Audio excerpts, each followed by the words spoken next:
Itondra ny heviny kosa ny HVM momba ny fifidianana teo indrindra ny teto Analamanga. Nasiany resaka tamin'izany ny momba ny toeran'ny HVM sy ny tapavitrian'ny mpifidy amin'ny ankapobeny. Tao anatin'iny atao hoe fifidianana, atao hoe élection de proximité, dia manontany mametraka fanontaniana hoe aiza ho aiza ny toeran'ny HVM eto amin'ny faritra Analamanga. Ny Antotanisa dia afaka milaza tsara fa raha ny Antotanisa Vonjimaika atao amin'ny commune 700 ato amin'ny faritra Analamanga zany dia mahita Antotanisa 750, zany hoe raha atao amin'ny total izy dia 270 fange 41,43% zany ny azon'ny atoko HVM ato anatin'ny faritra Analamanga.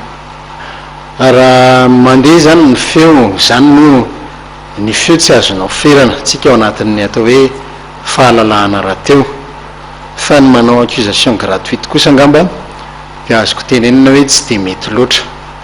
Tokony hojerevana aloha ny amin'ny lafiny voalohany zany hoe ohatran'izy aloha le firafitry ny senita tsara manamarika fa ny HVM dia tsy manana olona ao anatin'ny senita. Io senita dia tsy nikitihana fa olitra natolotra tamin'ny tetezamita ny mpikambana ao anatin'ny senita.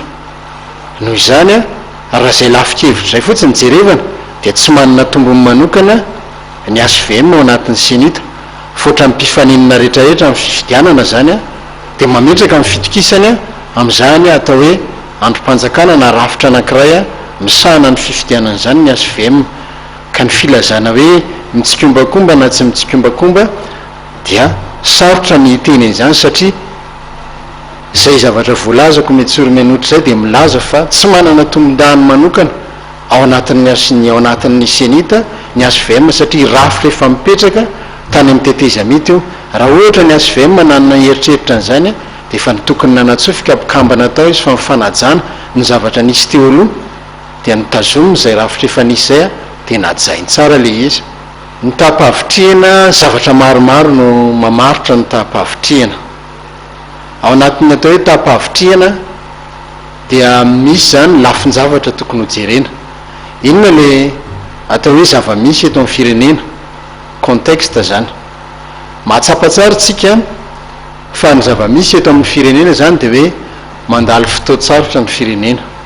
Ny fahavitriana na tsy fahavitriana, raha ambany zany le tapavitriana teto amin'ny faritra Analamanga ohatra dia mety tsy nahafa-po dia afaka mandray fepetra, afaka manitsy ny dia, zay no nazavana an'le izy. Tsy voatery mihitsy zany zavatra anankiray ny mamaritra ny tapavitriana, fa ao ny lafin'ny taona, ao ny lafin'ny toerana, ao le asa mandraraha, ao koa stratégie koa ne zany amin'ny lafin'ny politika.